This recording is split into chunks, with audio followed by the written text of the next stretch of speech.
All right, guys. So on this episode of Woke Capitalism, we have Mandalorian star Gina Carano, who has been fired from Lucasfilms, aka Disney, for her controversial social media posts in the past.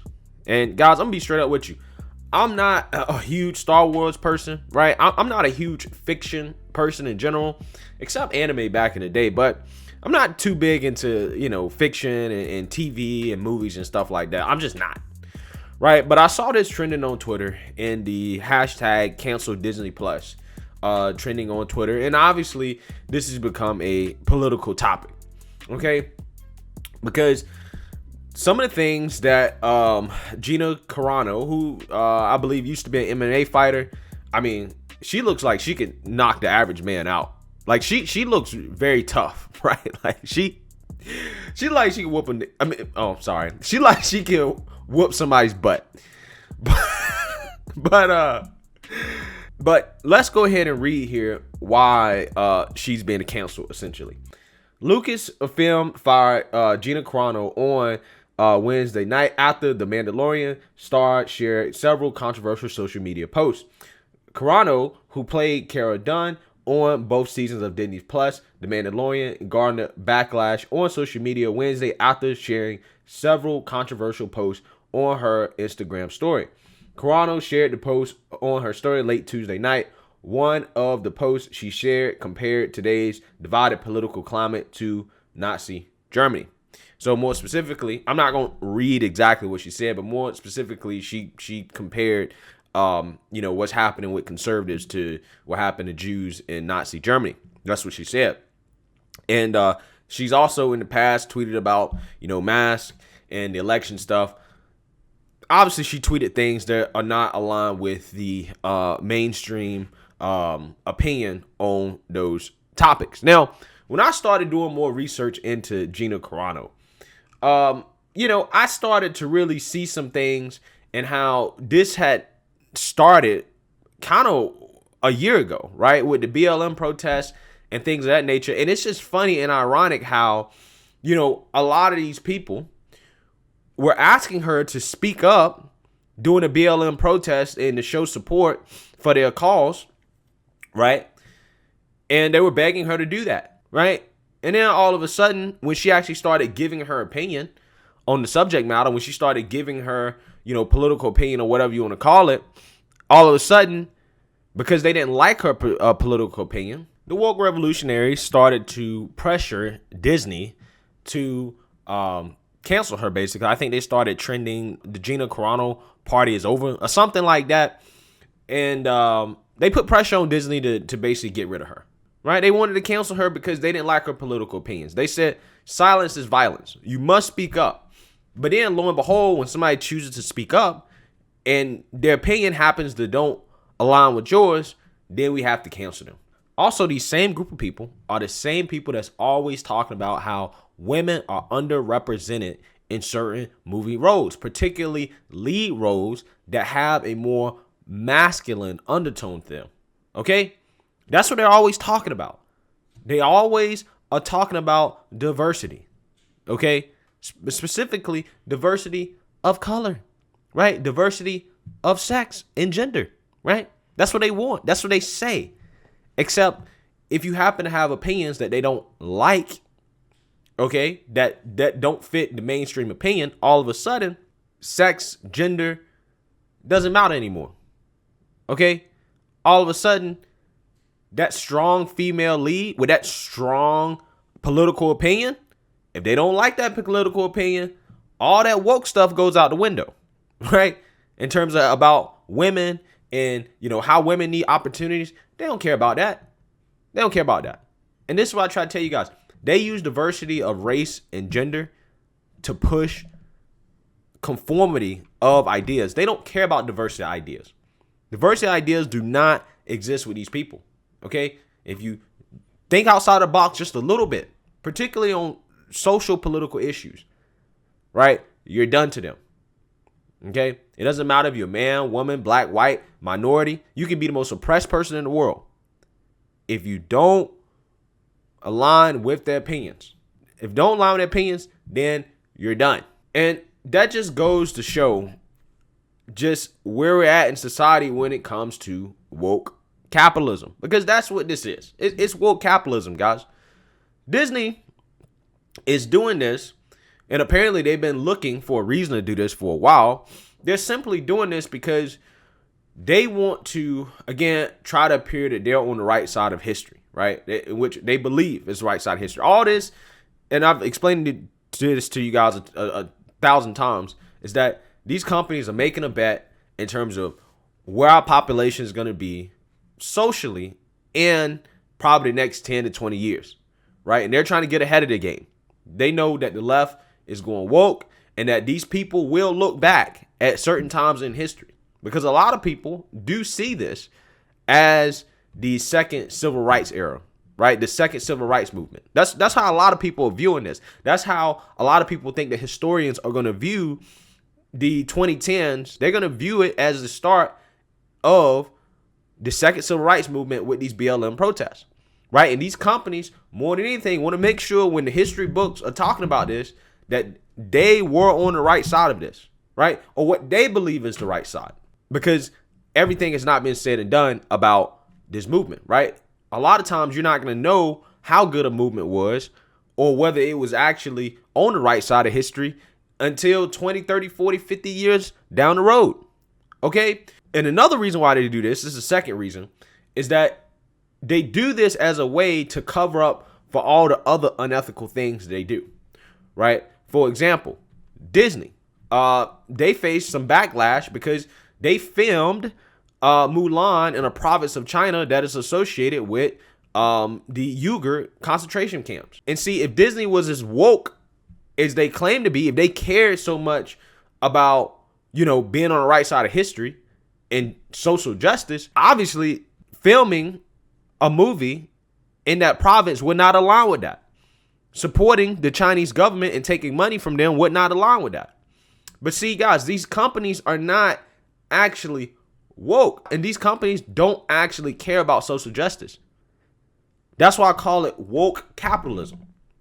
They care about appearing on the surface to be woke and to care about social justice, but at the same time, like Nike, they're going to continue to use borderline slave labor, in some cases even child labor, to continue to make their products for super cheap overseas.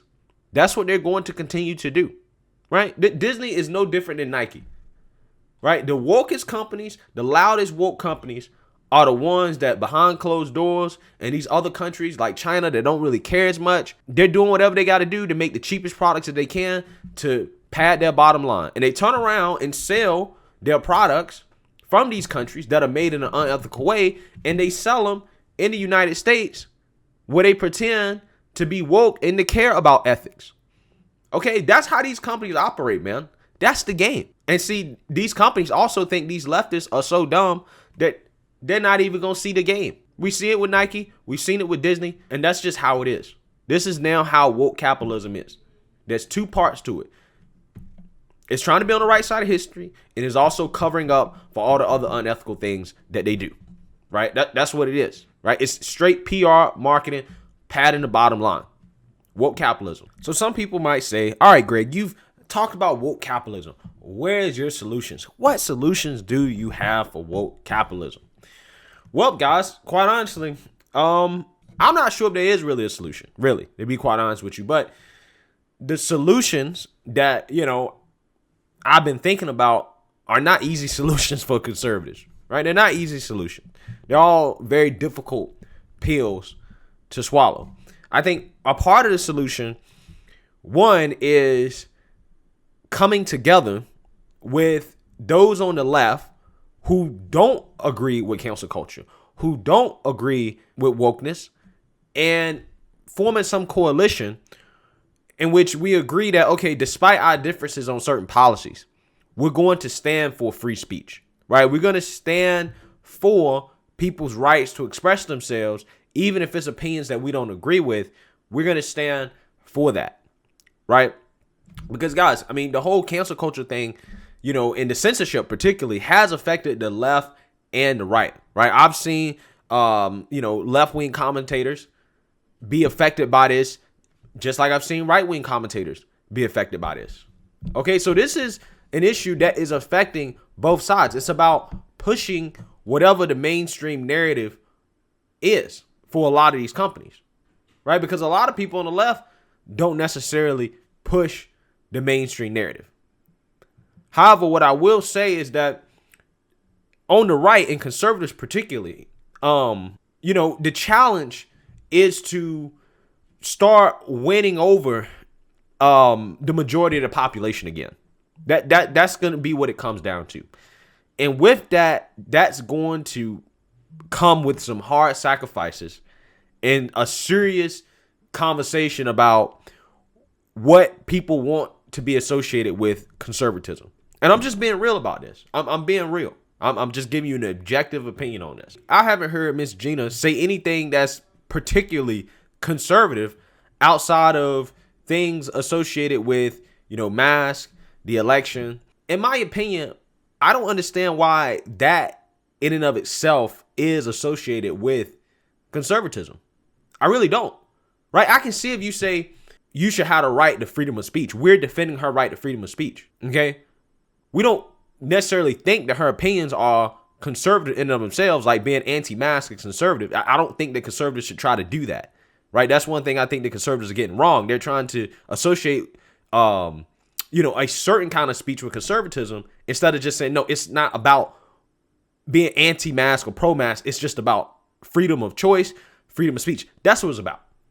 Okay. So I think what's happening is that conservatives are getting caught in this trap of trying to embrace everybody who embraces opinions that aren't aligned with what the population is going to agree with. And I'm not necessarily saying that everybody needs to think the same. That's not what I'm saying.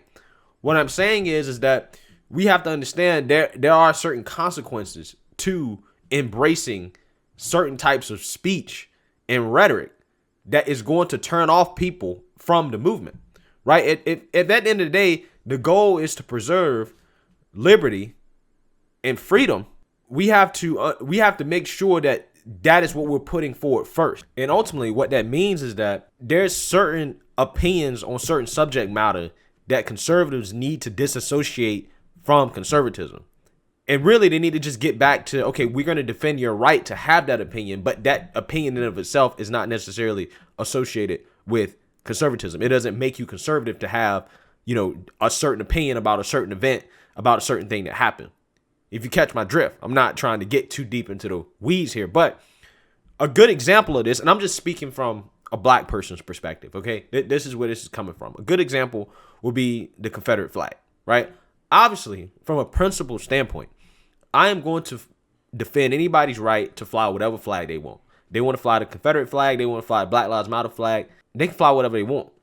However, particularly, I think what's keeping a lot of black people from embracing conservatism, right? Because a lot of black people are conservative by nature, right? They are religious and they do have a very family-oriented background.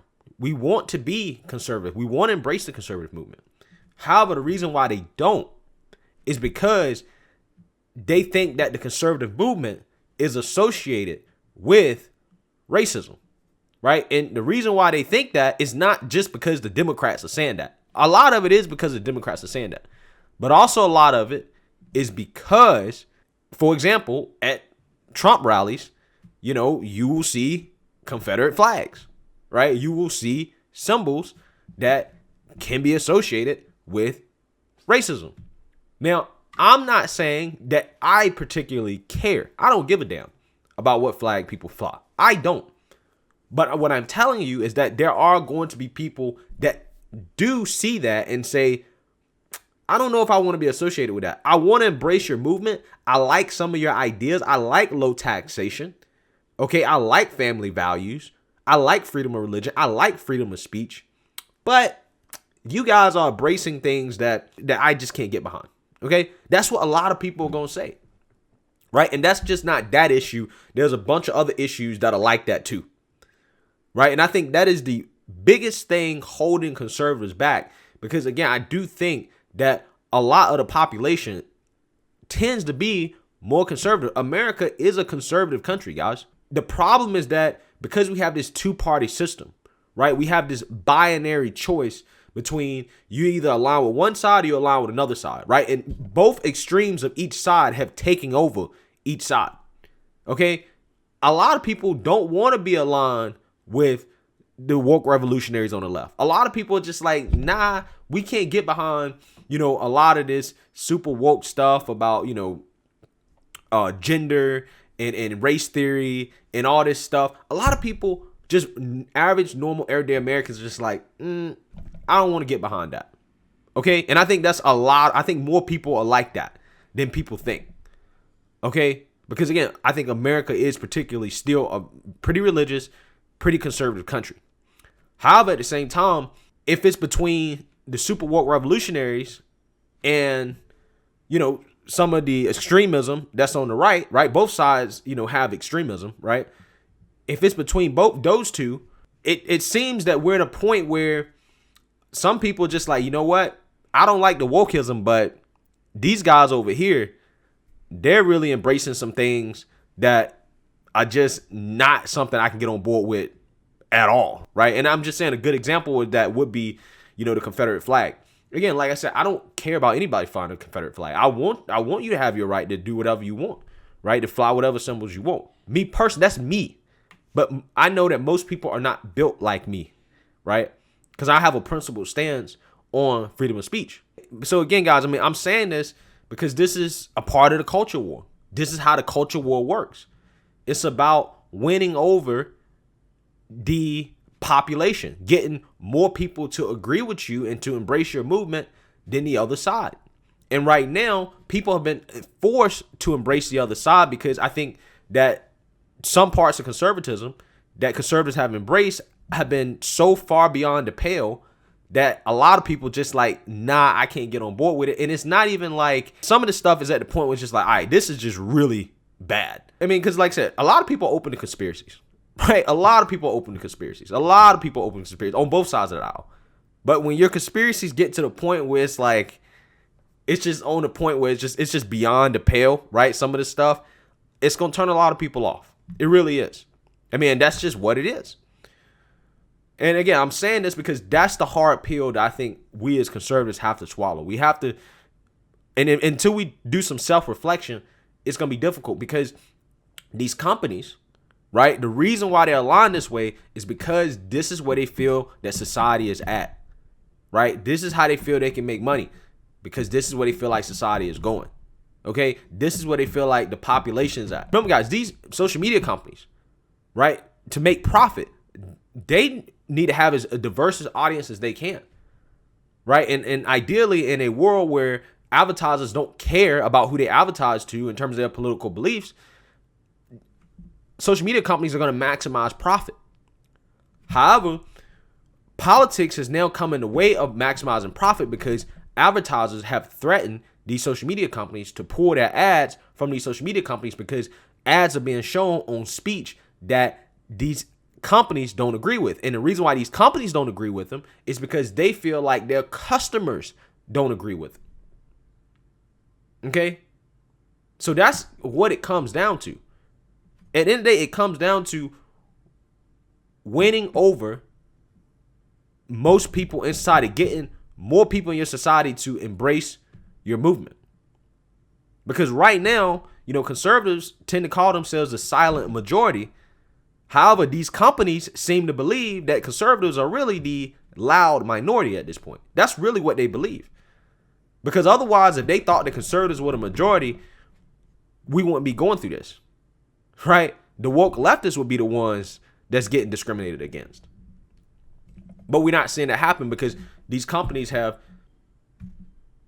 calculated that this is where this is where people's opinions are.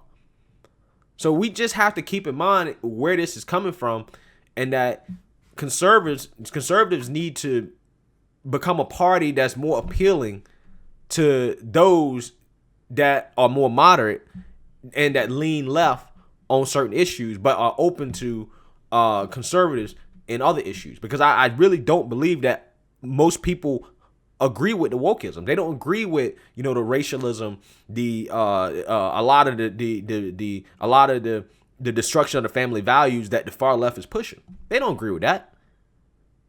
But they feel like they don't have a choice but to swallow that pill, because they just feel like there's some things that's on the right that's just so far beyond the pale that it's like, well, damned if you do, damned if you don't. So that's my opinion on that, guys. That's a hard pill to swallow. I mean, that's not an easy conversation.